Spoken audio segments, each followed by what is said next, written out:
आप जानते हैं कि किस तरह की दर्दनाक वारदात कल और परसों रात में हुई है, जिसमें बड़े सीनियर आर्मी के ऑफिसर, पुलिस के ऑफिसर कुकरनाग अनंतनाग में शहीद हुए हैं, वीर गति को प्राप्त हुए। कालाकोट के रियाट इलाके में नारला में भी एक जवान शहीद हुआ और 3 पुलिस वाले गंभीर रूप से घायल हुए हैं, जो इलाका के मिलिटेंसी से फ्री था।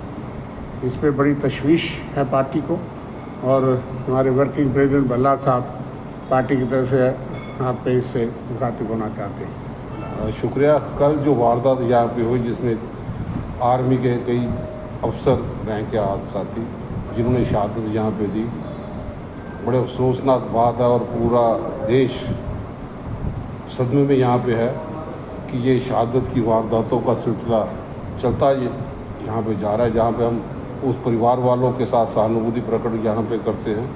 ऊपर वाला उनको अपने चरणों में जगह दे।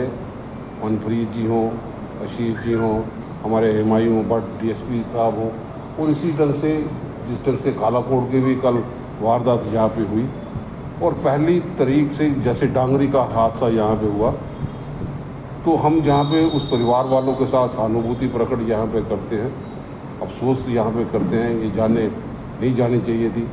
जांबाज हमारे फौजी हैं, हम उन पर नाज करते हैं कि हर मुमकिन वो कोशिश करते हैं कि कहीं ना कहीं मिलिटेंसी को ख़त्म यहाँ पे वो कर पाए, लेकिन जहाँ पे उनके इस हादसे पे हम अफसोस प्रकट करते हैं, वहाँ पे ये भी ज़रूर यहाँ पे कहेंगे कि जो पार्टियाँ, जो सत्ताधारी पार्टियाँ जो दिल्ली में हो, सुप्रीम कोर्ट में हो, दावा करते हैं कि टोल प्लाजा दावा करती है कि किसी न किसी ढंग से यहाँ पे कहीं पे भी आतंकवाद की घटना नहीं है, बिल्कुल इलाका पीसफुल है, लॉ एंड ऑर्डर प्रॉब्लम पूरी मेंटेन करके रखी है।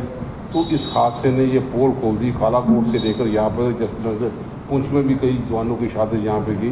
तो ये एक पूरा उनका रिपोर्ट कार्ड है जो खोखले दावे यहाँ पे करते हैं कि जम्मू कश्मीर में हालात सारे सामान्य तौर पे है, और हम समझते हैं कि उस चीज़ को जो सर्टिफिकेट यहाँ पे इस वारदात ने अंजाम यहाँ पे दिया, टेररिज्म है, चुनौती हैं, उसका मुकाबला पूरे हमारे भारतीय फौजी, पैरामिलिट्री फोर्सेस, सिक्योरिटी फोर्सेस वाले मिल के यहाँ पे करें। हम सब लोग कंधे से कंधा मिला के उनकी मॉरल सपोर्ट करने के लिए हमेशा वचनबद्ध हैं, और यही दुआ करते हैं कि इनके हौसले बुलंद है और जल्दी ऐसे लोग जिन्होंने इस चीज़ को अंजाम दिया वो फौरी तौर पे उनका खात्मा यहाँ पे हो, क्योंकि टेररिज्म के लिए जम्मू कश्मीर में कोई जगह यहाँ पे ना हो पाए।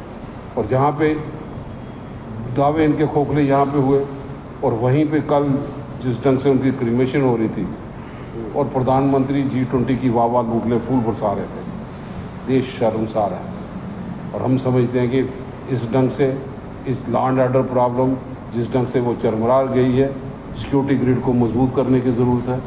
ये रियासती प्रशासन किसी न किसी ढंग से ठोस कदम यहाँ पे उठाए, ताकि इन चीज़ों की वारदात को अंजाम देने वाले लोग जो हैं उनको कहीं ना कहीं आशिए पे लाते हुए, हर दिन यही सुनते हैं कि 200 सक्रिय है, लेकिन लॉ एंड ऑर्डर प्रॉब्लम ने जो जिस ढंग से इस रियासती सरकार की प्रशासन की पोल खोल के रह दी, ये चिंता का विषय है। और हम यही मांग करते हैं कि सरकार, यहाँ का प्रशासन, आज अमित शाह जी, आज मध्य प्रदेश में प्रधानमंत्री जी भी भाषण कर रहे थे, लेकिन किसी के मुंह से एक लफ्ज़ उन लोगों की शहादत के बारे में नहीं निकला।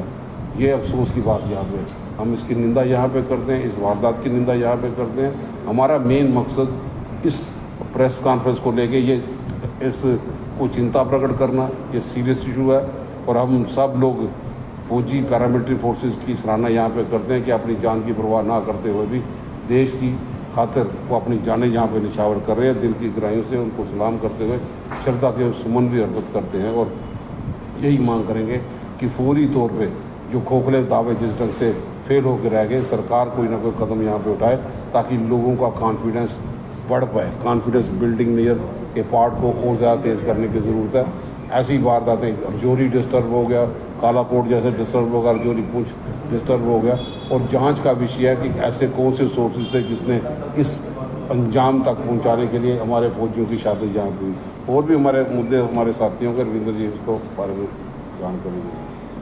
पहले तो जैसे भल्ला साहब ने कहा कि कल से सारे देश में गम की लहर और दुख की लहर, शोक की लहर थी, लेकिन देश के प्रधानमंत्री जी अपने ऊपर फूल बरसा रहे थे बीजेपी के दफ्तर में, ये उससे भी अत्यंत दुखित है और शर्मनाक है। इससे पहले भी सत्यपाल मलिक जी ने कई खुलासे किए हैं कि इतना बड़ा सानिया पुलवामा का हुआ था और प्रधानमंत्री जी कहाँ थे, और ये गंभीर चिंता की बात है। चिंता के साथ साथ शर्मनाक बातें हैं कि जब शहादतों के साथ वीर गति में जो प्राप्त होते हैं लोग, उनके साथ इतनी सहानुभूति इस तरह से बर्ताव किया जाए, उनके परिवारों के ऊपर के दिल के ऊपर क्या गुजरती।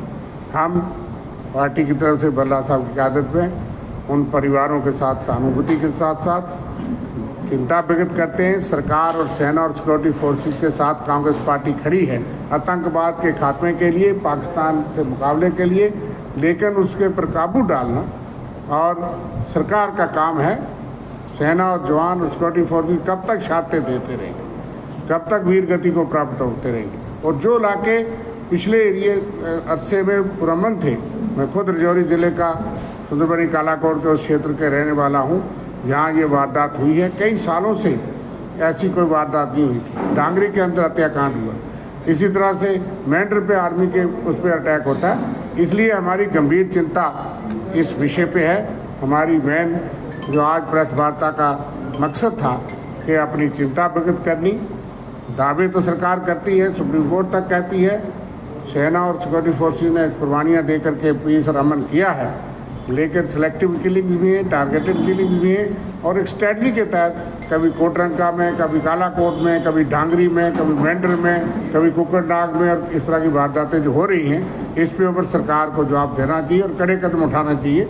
हम उसके साथ हैं। तो इसके बारे में पहले आपका कोई प्रश्न हो, फिर उसके बाद जो दूसरे मुद्दे हैं उस पर आएंगे, लेकिन आज इस मुद्दे पे आप लोगों के बल्ला साहब से क्या बल्ला साहब क्या कहोगे? एक तरफ रायना सिंह जी का यहाँ पर आना, उससे पहले सीडीएस का यहाँ पर जम्मू में दौरा करना, ऊपर से G20 मीटिंग होना, उसके बावजूद भी पड़ोसी मुल्क अपने इस हरकतों से बाज नहीं आ रहा। किस तरह से देखते हो जहाँ लगातार ये कहा जाता है धारा 335 के बाद हालात बिल्कुल नॉर्मल हो गए, पत्थरबाजी बिल्कुल बंद हो गई है और मिशन आलू के तहत आतंकवाद का सफाया किया जा रहा है। कल बहुत बड़ी शहादत हुई है। किस तरह से देखते हो राजनाथ सिंह के दौरे के दौरान ये चीज़ अगर घटना? बिल्कुल एक्सपोज हो गए। वो तो यहाँ पे गश्तावा खाने के लिए मैं समझता हूँ आते हैं। ग्राउंड रियलिटी क्या है? ग्राउंड रियलिटी उनको ये समझ चुके हैं कि इन्फिल्ट्रेशन भी है, आंकड़े भी है, प्रेजेंस तो है। तो इसलिए हम मांग करते हैं कि सिक्योरिटी ग्रिड को मजबूत करने की ज़रूरत है। उनके देश के लोगों को गुमराह करते हैं जम्मू कश्मीर के अवाम के हालात के बारे में, लेकिन आज जिस ढंग से शहादत यहाँ पे हुई उसने पोल खोल के रख दी। सर, आतंकवाद पर आखिरी कीट रोकने की बात की थी उपराज्यपाल ने, तो ये कीट रोका गया। 3 सेना के जवान खड़े होने के आज तो हम जहाँ पे इस हालात में हम उन परिवार वालों के साथ हैं, हम कोई दूसरी टिप्पणी नहीं करना चाहते थे, लेकिन किस इंक्वायरी की ज़रूरत ज़रूर है, किस स्ट्रैटेजी के तहत वो चले गए, कौन सी खबर थी।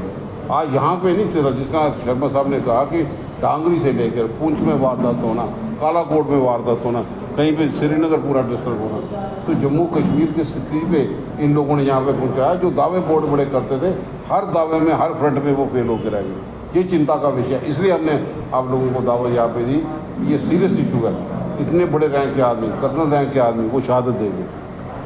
वो यहाँ के हमारे लोगों के रखवाली के लिए यहाँ पे आए थे, और आज जिस ढंग से ये सिलसिला जारी हो रहा है, हमें लगता है कि कालाकोट में हो या पुंछ जैसे इलाके में हो, और उससे पहले भी पुंछ में जो वारदात हुई, चाइनाज़ के बड़े ऐसे सोफिस्टिकेटेड वेपन यहाँ में मिले, ये चिंता का विषय है, जिसमें के लिए अमित शाह जी को चुप्पी तोड़नी चाहिए। और मोदी साहब वहाँ पे G20 की वावा लूटने के लिए फूल बरसा रहे हैं। इसलिए हमारा सर जो है शर्म से झुकता है। पुलवामा के कांड में आप खुद ही देख लें, आप लोग ही जज करेंगे, आने पर हर चीज़ का मुकाबला करेंगे। सत्यपाल मलिक जी का जो बयान था वो भी दुहराता है, भी उन्होंने जो टिप्पणी की थी क्या क्या होने वाला है, उसका बयान तो वही देंगे। बल्ला साहब, इससे हटके एक सवाल है, जिस तरीके से कविंदर गुप्ता जी का ये कहना है, अगर आप उस पर आइए, हम ये जो बात है इस पर कोई प्रेशर है। इसके अलावा आप यू आर ओपन कि आप, हम सिर्फ दूसरी बात ये कहना चाहेंगे कि म्यूनसिपल कॉरपोरेशन या दूसरे उसके लिए ऑब्जेक्शन की उन्होंने डेट बढ़ाई थी। हमने पार्टी की तरफ से ऑब्जेक्शन उनको भेज दिए हैं।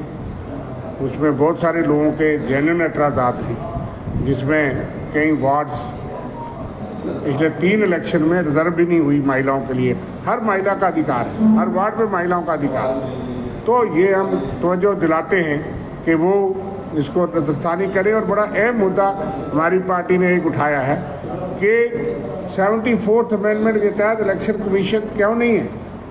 पंचायतों का चुनाव इलेक्शन कमीशन के जरिए से आया हुआ, इसलिए हमने उठाया है अपने ऑब्जेक्शन में कि चीफ इलेक्टोरल ऑफिसर